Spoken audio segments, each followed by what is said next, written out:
हम बात कर रहे हैं कि उचित निर्णय लेने में गीता हमारी मदद कैसे करती है। जब भी हम कोई निर्णय लेते हैं तो उसके लिए हमें कुछ मूलभूत बातों की आवश्यकता होती है और वह देखते हैं कि गीता उन बातों में हमारी कैसे मदद करती है। सबसे पहली आवश्यकता होती है लक्ष्य का निर्धारण, एस्टेब्लिशिंग द ऑब्जेक्टिव्स। दूसरी आवश्यकता होती है कि जितने मेरे पास अल्टरनेट हैं उनमें से मेरी प्राथमिकता किसको जाती है, मैं कैसे सोचता हूँ, मेरी क्या आवश्यकताएं हैं, मेरे को क्या भविष्य में बनना है, मेरी भविष्य की क्या जरूरत है, मेरी नीड क्या है, मेरे बिजनेस की नीड क्या है, मुझे क्या पाना है। तो वह प्राथमिकताएं तय होती हैं। नंबर 3 पर आता है कि मेरे पास क्या क्या अल्टरनेट अवेलेबल हैं, मेरे पास वैकल्पिक व्यवस्थाएं क्या हैं। नंबर 4 पर आता है कि मेरी उस समय जब मेरे से निर्णय लेने की बात की जा रही है तो क्या मेरी मनोदशा, मेरी मेंटल स्टेट उस टाइम उचित है या नहीं है। कहीं मैं बहुत ज्यादा लव, अफेक्शन या फियर, एंगर में तो नहीं हूं, तो वह भी देखी जाती है। और नंबर 5 पर आता है आपका समस्या का पूर्ण ज्ञान होना, कि मेरी समस्या क्या है और उसका मुझे निदान क्या खोजना है, उसकी तैयारी में डिसीजन लेने होते हैं। आप देखेंगे कि भगवान श्री कृष्ण ने गीता के टाइम में, महाभारत के समय में बहुत सारे निर्णय लिए हैं। उन्होंने निर्णय तब भी लिया जब दुर्योधन को मनाने गए और उससे केवल 5 गांव मांगे, उसने नहीं लिए तो उन्होंने कहा अब युद्ध होगा। तो कृष्ण ने जब युद्ध होगा तो फिर युद्ध होगा, किसी ने भी कहा तो फिर युद्ध से पीछे नहीं हटना। नंबर 2, कृष्ण ने कभी कोई निर्णय जल्दबाजी में नहीं लिया और कभी किसी निर्णय में फिर उन्होंने अपने आप को बैकफायर नहीं किया कि मेरे से निर्णय गलत हो गया। इसलिए उन्होंने गीता में हमें यह सब समझाया है कि आप उचित निर्णय कैसे ले सकते हैं। तो गीता के कुछ श्लोकों के साथ आज बात करते हैं और फिर समझते हैं। सबसे पहले बात करते हैं गीता के 17वें अध्याय के 28वें श्लोक की। इसमें ऋषि वेदव्यास ने लिखा है, अश्रद्धया हुतम दत्तम तपह तप्तम कुत्तम च यत असत इति उच्चयते पार्थ न च तत्प्रत्यनो इह। इसका मतलब यह होता है आध्यात्म के हिसाब से कि जो बिना श्रद्धा से किया हुआ हवन या दान या तप और जो कुछ भी किया हुआ शुभ कर्म है वह समस्त असत, इस प्रकार कहा जाता है। इसलिए वह न तो श्लोक में लाभदायक है और न मरने के बाद ही लाभदायक है। इसीलिए सबसे पहले हमें श्रद्धा, फेथ होना आवश्यक है। फेथ के लिए 100% डेडिकेशन और डिटर्मिनेशन, दृढ़ निश्चय की आवश्यकता है, संकल्प शक्ति की आवश्यकता है, इच्छा शक्ति की आवश्यकता है, उत्साह की, करेज की आवश्यकता है। तो यदि हम वो सब लेकर के और पूर्ण श्रद्धा के साथ कोई काम करते हैं तो हमें फेथ और डिटर्मिनेशन से कोई भी निर्णय लेने में आसानी होती है। जैसे आपने इस उदाहरण में देख रहे होंगे कि बच्चा अपने माँ बाप के हाथों से उछाला जा रहा है और फिर भी खुश है, क्योंकि उसे फेथ है कि मैं अपने माँ बाप के हाथों में सुरक्षित हूं, नीचे नहीं गिर सकता। ऐसे ही हमें भी भगवान पर भरोसा होना चाहिए, अपने कर्मों पर, अपने सेल्फ पर, सेल्फ डिटर्मिनेशन में इतना शक्ति होनी चाहिए, आत्मशक्ति में, कि मैं जो निर्णय लूंगा वह सत्य सिद्ध होगा, मेरे हित में सिद्ध होगा। तो सबसे ज्यादा जरूरी है फेथ अपने आप पर और भगवान पर, और strong will power, strong determination. Number 2 जो गीता हमें सिखाती है वह बताती है कि हम विजन हो, हम जब भी कोई निर्णय लेते हैं तो हमें दूरदर्शिता होनी बहुत आवश्यक है।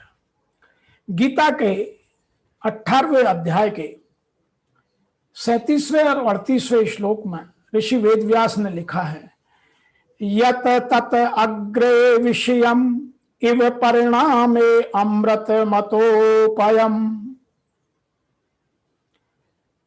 यत तत अग्रे विषयम इव परिणामे अमृतोपमम्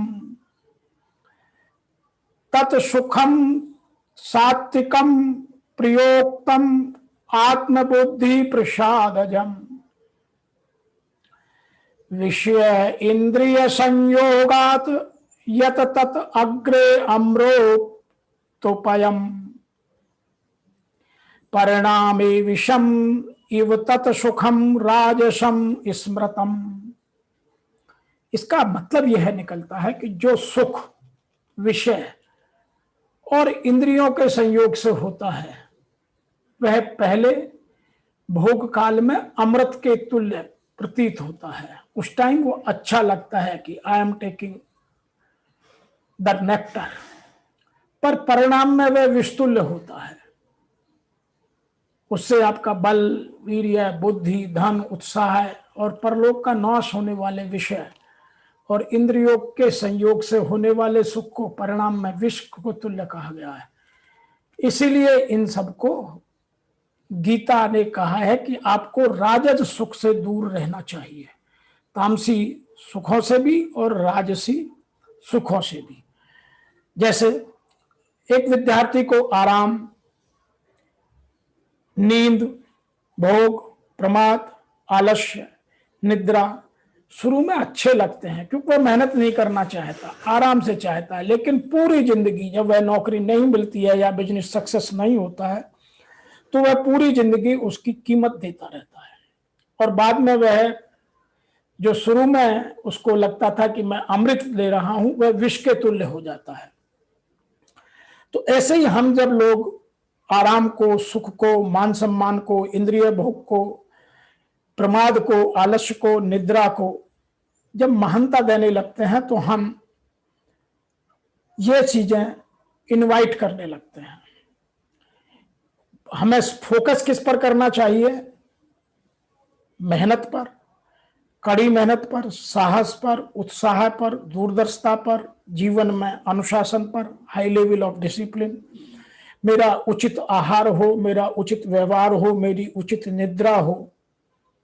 उस टाइम वह बुरा लगता है।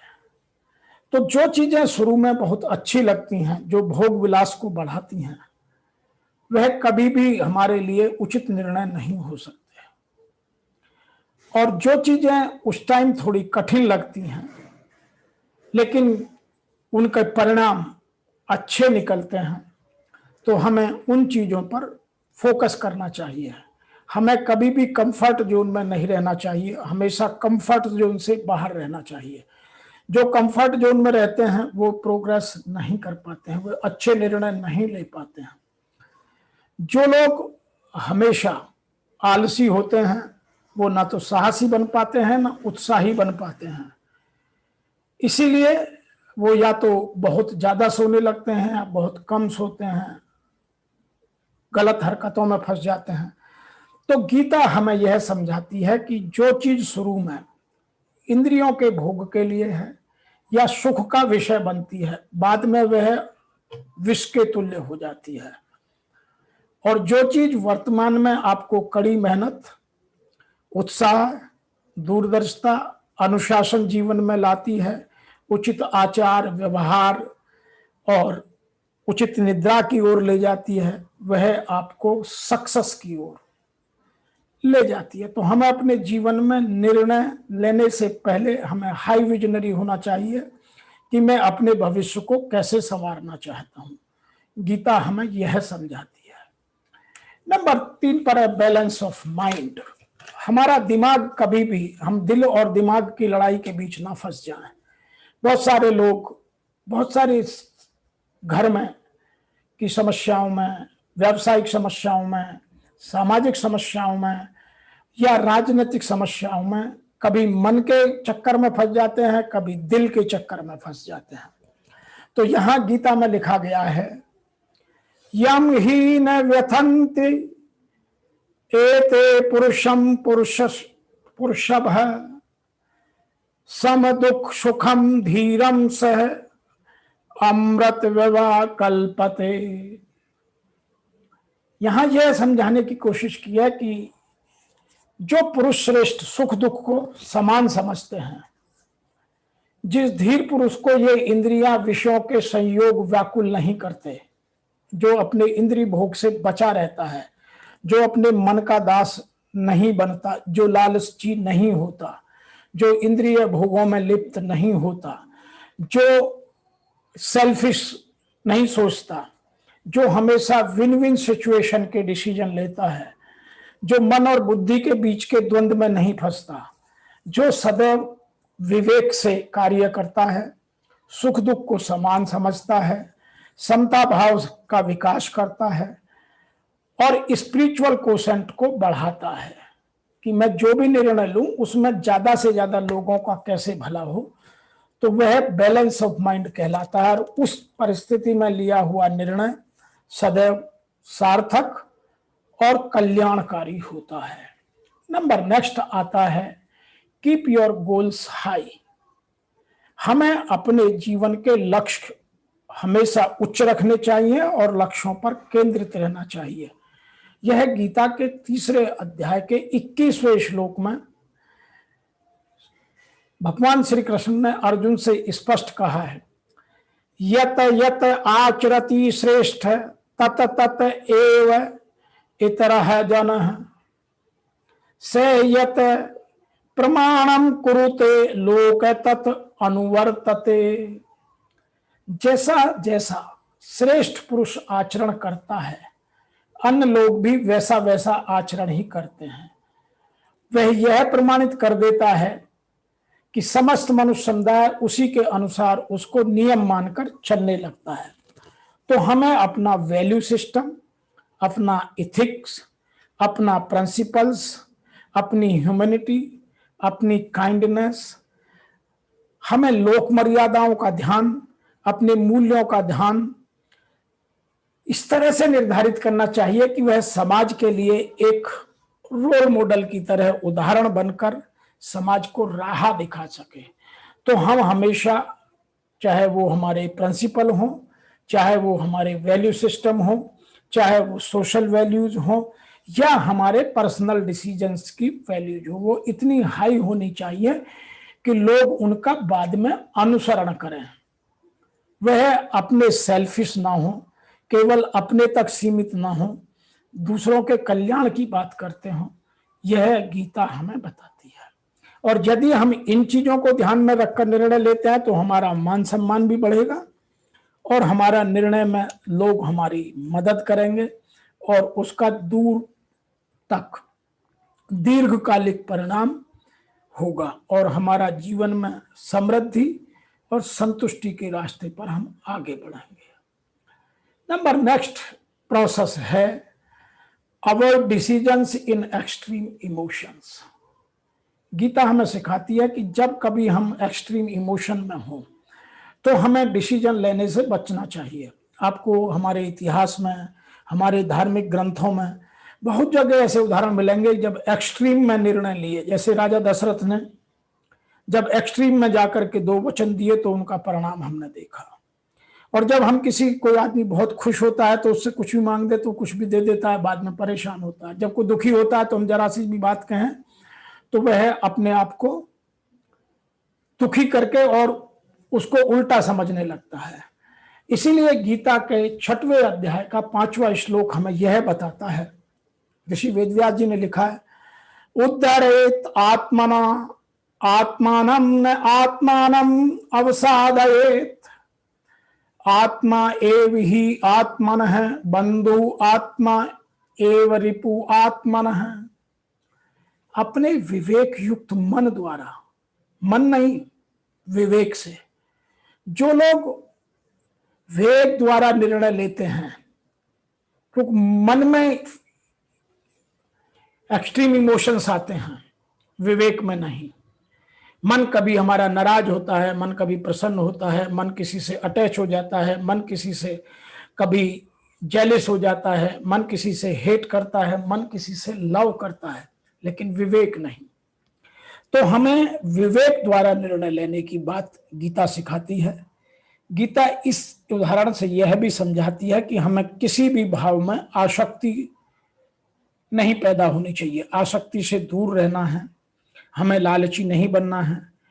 और सबसे बड़ी बात जो इसमें सुनाया गया, यदि मन हमारा मालिक बन गया, हमने मन को कंट्रोल नहीं किया, मन के हम दास हो गए, तो वह सबसे बड़ा शत्रु होगा। और यदि हमने अपने मन को अपने कंट्रोल में कर लिया, अपनी इंद्रियों को अपने वश में कर लिया, तो मन से बड़ा कोई हमारा मित्र नहीं हो सकता। तो जब कभी इमोशंस हम पर हावी हो, तो इमोशंस को विवेक से निर्णय लेने की तरफ ले जाएं। और जब विवेक में होता है, तो विवेक में क्या है कि इमोशनल कोशंट हाई हो जाता है और स्पिरिचुअल कोशंट बहुत हाई हो जाता है। तब हम इंटेलिजेंट में, आईक्यू में नहीं फंसते हैं। तो हमें जब भी कभी निर्णय लें, तो हम अपने आप को एक्सट्रीम इमोशंस से बचाएं। एक ऑर्डिनरी आदमी की तरह, एक साधारण मानव की तरह साधारण परिस्थितियों में निर्णय लें। नंबर नेक्स्ट आता है, आपको जो समझने के लिए है, वो है ask your self for anger और अटैचमेंट। आप अपने आप से यह पता करें कि कहीं आप किसी के साथ अटैचमेंट तो बहुत नहीं बढ़ गया है, लव एंड अफेक्शन तो नहीं हो गया है, या किसी के साथ आप गुस्से में हैं। तो गीता क्या कहती है? गीता के 6वें अध्याय का 9वां श्लोक कहता है, सुहिन्य मात्राय उदासीन मध्यस्थ देव बंधुष साधुषु अपि च पापेषु समबुद्धि विशिष्यते। जो सुहृदय हैं, जो मित्र हैं, जो बैरी हैं, जो उदासीन हैं, जो मध्यस्थ है, द्वेष, बंधु, धर्मात्मा और पापियों सबके साथ समान भाव रखता है, वह अत्यंत उचित निर्णय लेने में सक्षम होता है। वह ना तो किसी के साथ अपना अटैचमेंट दिखाता है, ना किसी के साथ क्रोध, द्वेष, बैर रखता है, ना किसी से कोई छल, कपट या मिस रिप्रेजेंटेशन ऑफ डेटा की कोशिश करता है। समता के भाव से आगे बढ़ने के लिए नेचुरल वे में, एक आर्बिट्रेटर प्रोसेस के तहत, एक आर्बिट्रेशन के तहत आगे उचित निर्णय लेता है। यदि हम कभी किसी के साथ अटैच हो जाते हैं, तो फिर हम पर नेपोटिज्म का, फेवरेटिज्म का लांछन लगने लगता है। तो इसीलिए हमें कभी भी, ना तो हम बहुत ज्यादा किसी के साथ अटैच हों, और ना किसी के साथ हम बहुत ज्यादा अपने आप को लव अफेक्शन में जोड़ दें। ना ही हम किसी से क्रोध करें। साधारण प्रोसेस है, हम अपने सामाजिक जीवन में, व्यावसायिक जीवन में, व्यक्तिगत जीवन में, इन चीजों में समता भाव लाकर इन निर्णयों को लें, तो हमारे निर्णयों की दूरगामिता, दूरदर्शिता, सार्थकता, स्वसिद्धता स्वयं सबको नजर आएगी। अगली जो गीता की प्रोसेस है, वो है आवर फीलिंग्स आर टेम्परेरी। हम, कोई चीज इस जगत में परमानेंट नहीं है, सत्य केवल आत्मा है। तो गीता हमें सिखाती है, असंशयम महाबाहो मनो दुर्निग्रहम चलम अभ्यासेन तु कौन्तेय वैराग्येण च गृह्यते। कृष्ण अर्जुन से कह रहे हैं कि हे महाबाहो, निसंदेह मन बहुत चंचल है और कठिनता से मन वश में होता है, किंतु कुंती पुत्र अर्जुन, इसको अभ्यास और वैराग्य से वश में किया जा सकता है। तो हम जब निर्णय लेते हैं, तो उस टाइम हमारा मन बहुत सारे फीलिंग्स को, इमोशंस को, डेटा को कैलकुलेट करता है, बहुत तेजी से भागता दौड़ता है। तो उस टाइम मन को स्थिर रखना, यह एक बहुत बड़े प्रैक्टिस का सवाल है, अभ्यास का है। और मन को कभी किसी से अटैच नहीं होने देना, मुझ में लालच नहीं आना, ग्रीड नहीं होना, सेल्फिश नहीं होने देना। यह बड़े वैराग्य के साथ, वह तभी हो सकता है जब हम अपने जीवन में अनासक्ति का भाव पैदा कर लें और हम एक अच्छे प्रोफेशनल की तरह, एक अच्छे सभ्य व्यक्ति की तरह समाज में आगे बढ़ चलें। अन्यथा हम इन चीजों में फंसकर आज तो वो चीज हमें अच्छी लगेंगी, लेकिन कल उनके परिणाम बहुत गंभीर भुगतने होंगे। इसीलिए हमको यह बात हमेशा ध्यान रखना चाहिए कि हमारी फीलिंग्स टेम्परेरी हैं। अभी हम दुखी हैं तो थोड़ी देर में सुखी भी हो जाएंगे, अभी हम नाराज हैं तो प्रसन्न भी होंगे, अभी हम यदि प्रमाद में हैं तो आलस्य से बाहर भी आएंगे, उत्साह भी होगा। और ये फीलिंग्स बड़ी तेजी से बदलती हैं, फ्रैक्शन ऑफ सेकंड में कभी कभी फीलिंग्स और इमोशंस बदलते हैं। इसीलिए ऐसा कहा जाता है कि जो आदमी बहुत ज़्यादा इमोशनल होते हैं या जो बहुत ज़्यादा फीलिंग्स को कंट्रोल नहीं कर पाते हैं, उनका मन तितलियों की तरह उड़ता रहता है और वो कभी भी अपनी एक बात पर एक जगह निश्चित नहीं रह पाते हैं। इसीलिए वो कोई भी टफ डिसीजन या स्ट्रॉन्ग डिसीजन या बहुत लंबे समय तक चलने वाला डिसीजन लेने में असमर्थ हो जाते हैं। इसीलिए गीता हमें सिखाती है कि हमें यह बात ध्यान रखनी चाहिए कि आवर फीलिंग्स आर टेम्परेरी, ये आती हैं जाती हैं, लेकिन मेरा निर्णय एक बार जो मैंने ले लिया वो मेरे जीवन की राह तय करेगा। तो हमें गीता यह 7 श्लोकों के माध्यम से सीधा यह समझाने की कोशिश करती है कि हमें अपने निर्णय लेते समय किन किन चीजों का, किन किन सावधानियों का या किन किन प्रोसेस में किन किन सब प्रोसेस का ध्यान रखना आवश्यक है। मैं आशा करता हूं कि आपको मेरा यह वीडियो अवश्य पसंद आएगा। आप देखने के बाद इसे अवश्य सब्सक्राइब करें, अपने मित्रों को, अपने रिलेटिव्स को भेजें और अपने ज्ञान को, अपने निर्णय लेने की तार्किकता को, क्षमता को और बढ़ाएं और दूर तक सार्थक होने वाले निर्णयों पर ध्यान दें। जो चीज आज अच्छी लग रही है वह कल अवश्य आपको कहीं ना कहीं बुरी लगेगी। ऐसा कहा जाता है कि आज के लिए हुए निर्णय 10 साल बाद या 15 साल बाद आपको स्वयं को गलत लगने लगते हैं, क्योंकि उन चीजों में फीलिंग्स का, इमोशंस का, एंगर का, इन चीजों का कंट्रीब्यूशन हम रख लेते हैं।